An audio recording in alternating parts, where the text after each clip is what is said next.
j'espère que vous allez tous très très bien. On se retrouve comme chaque dimanche pour la review de l'épisode de SNK de la saison 4. Et aujourd'hui c'est le 7ème épisode. Alors on va pas perdre plus de temps et on va attaquer sur direct le contenu de cet épisode, puisque c'est un épisode très très dense en contenu et un épisode que je trouve vraiment prodigieux, un épisode qui clairement était passionnant et un épisode que je trouve meilleur que le 6ème épisode qui était déjà vraiment bien, qui mettait la barre plutôt très haute, mais là je l'ai trouvé encore mieux, donc on va pas s'en plaindre hein, tout simplement. Donc pour commencer, on reprend avec le combat entre Galliard et le bataillon d'exploration, et on voit que Galliard se fait sauver par l'arrivée de Pic, qui est équipé donc de tout son équipement pour le titan charrette, et qui va donc équipé de mitrailleuses pouvoir décimer un grand nombre des membres du bataillon d'exploration, avec une animation d'ailleurs que j'ai trouvé vraiment plutôt très sympa. Pour le coup, même si on sait que c'est ce qui avait fait un petit peu de débat la semaine dernière, on a toujours la 3D bien évidemment, mais en termes d'animation 2D pure, on a des moments vraiment super jolis dans l'épisode. Donc on va retrouver ça, et on va également avoir l'arrivée de Sig avec une musique mais vraiment incroyable. Vraiment l'OST quand Sig arrive sur le champ de bataille est vraiment dingue. Et pourtant il va vite faire les retrouvailles avec Levi. Ça aussi c'était vraiment cool de voir cette espèce de deuxième round entre les deux personnages, c'était impressionnant. Donc finalement on voit que les deux camps font plutôt jeu égal depuis l'arrivée de Pic notamment, puisque elle est équipée de mitrailleuses, mais au final il va y avoir énormément de dégâts. Donc du côté du bataillon d'exploration il va y avoir des pertes humaines bien évidemment, alors que du côté des mares il va plutôt y avoir des pertes de titans, ou en tout cas c'est ce qu'on nous laisse penser. Donc déjà on voit que Eren essaye de manger le titan marteau, mais il n'y arrive pas car la cristallisation est la même que celle de Annie, et il n'arrive donc pas à la gober, et il se fait même empaler par on va dire ce qui restait d'énergie du titan marteau, enfin plutôt de l'utilisatrice du titan marteau, et voilà, donc on voit qu'il n'arrive pas à la mordre, pendant que on retrouve Falco et Reiner, puisque Reiner s'est transformé en protégeant Falco. Et donc ça c'était plutôt cool à voir. Je me demandais comment ils allaient s'en sortir, mais visiblement ça a été.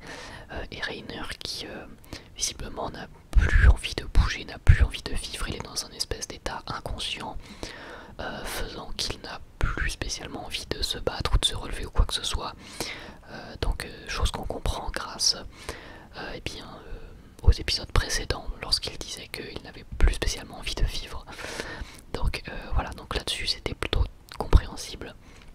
Ensuite on va dire que la scène, je pense, la plus marquante tout de même de l'épisode, alors avant d'en parler quand même, on a du coup une stratégie qui est mise en place du côté du bataillon. En fait on voit qu'ils sont vraiment pas arrivés en touriste, ils sont ultra préparés, ils ont vraiment tout prévu, et donc on se rend compte que Levi va profiter d'un instant de distraction pour tuer le titan bestial, pour tuer Sig.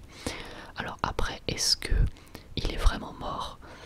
Tout porte à croire que oui, honnêtement, puisque Levi lui tranche la nuque et après il met un explosif sur la nuque, donc tout porte à croire que normalement, alors sauf gros retournement de situation, normalement Sig est mort, ce qui signifierait que le titan bestial n'est plus tout simplement, et devrait réapparaître dans un nouveau-né. Enfin, si j'ai bien suivi l'attaque des titans, normalement c'est ce qui se passe quand un titan meurt sans retransmettre son pouvoir.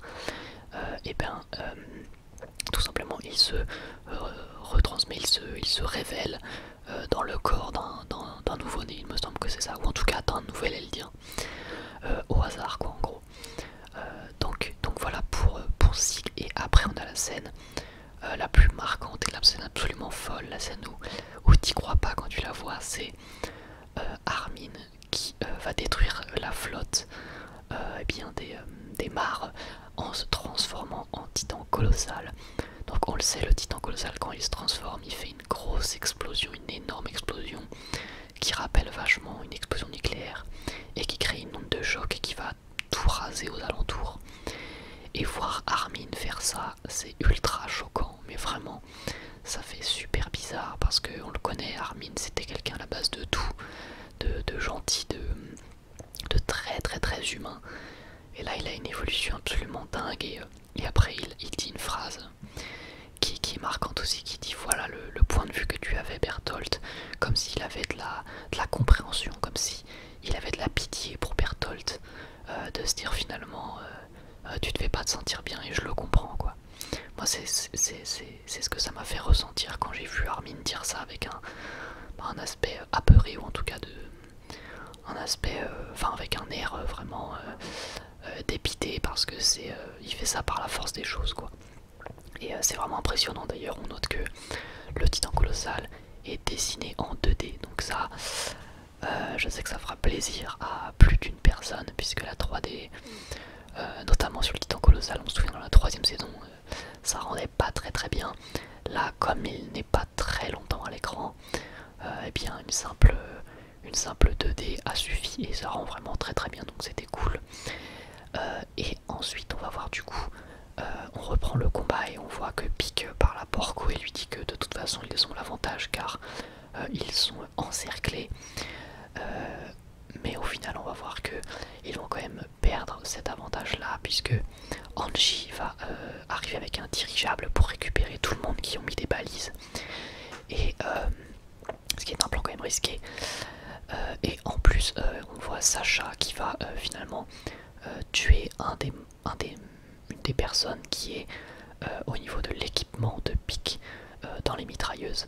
Donc c'était vraiment très stylé. On voit que ça soit Sacha ou même Jean ou même tout le bataillon d'exploration, on voit qu'ils ont tous pris énormément en expérience et en talent, parce qu'au final ils sont vraiment impressionnants lorsqu'ils se battent. Et ben finalement ils vont réussir également à mettre très très très très mal en point Pieck, donc le titan charrette, et ça du coup ça fait déjà 2 titans, 2 perdus. Donc j'ai trouvé ça vraiment impressionnant. Un des trucs qui m'a le plus marqué dans l'épisode, c'est Gabi et Falco, même si ça m'avait déjà marqué dans le précédent épisode, mais c'est terrible vraiment ce qu'ils vivent. Comme j'avais déjà dit avant, j'ai vraiment pitié, surtout pour Falco, qui lui vraiment subit absolument tout. Il subit tous les événements, il n'a rien demandé. Vraiment j'ai une énorme peine pour ce personnage, et surtout je suis hyper curieux de savoir ce qu'il va devenir, ce qui va se passer avec ce personnage. Mais je trouve ça hyper intéressant et surtout assez déchirant en termes d'histoire. Et donc ensuite d'un manque on va dire de précaution, Porco va tenter d'arrêter le dirigeable et se faire couper les jambes par Mikasa. Eren quant à lui va lui arracher les 2 bras et utiliser la mâchoire et bien du titan mâchoire pour pouvoir détruire la chrysalide du titan marteau, et Eren va donc par la suite pouvoir avaler le titan marteau. Alors on le voit pas très bien, faudrait que je revoie la scène, mais c'est vrai qu'on voit pas très bien. J'ai pas l'impression de voir le corps aller dans la gueule d'Eren, mais je crois bien que c'est ce qui se passe quand même, hein. En tout cas, enfin je crois pas que c'est Galliard qui l'a gardé dans sa bouche quoi. Je crois vraiment que qu'il a bel et bien, que Eren a bel et bien avalé le titan marteau, même si encore une fois c'est bizarre, puisque enfin faudrait que je revoie la scène, mais j'ai pas l'impression de le voir la gober. Enfin bref, c'est bizarre, mais on le voit boire le sang en tout cas. Donc tout nous laisse, tout est là pour nous laisser penser que Eren l'a gobé. Et d'ailleurs je suis très curieux de savoir ce que ça va donner.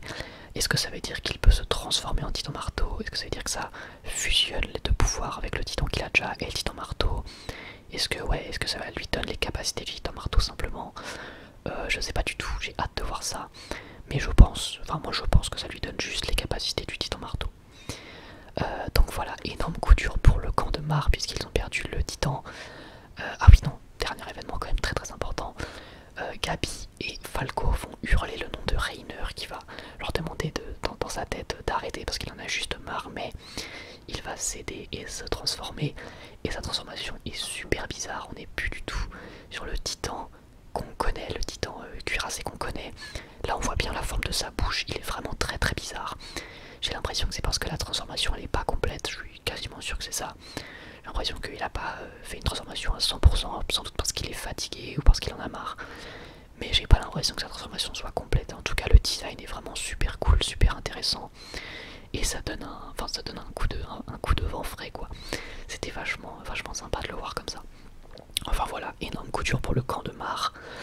J'ai hâte de voir dans le prochain épisode s'ils vont réussir à s'enfuir ou s'il va y avoir encore des péripéties. En tout cas, c'était vraiment la guerre cet épisode, c'était génial, franchement. Mais je n'ai pas décroché comme dame, hein, comme chaque semaine, mais vraiment, pour moi, pour l'instant, c'est une masterclass cette saison, vraiment.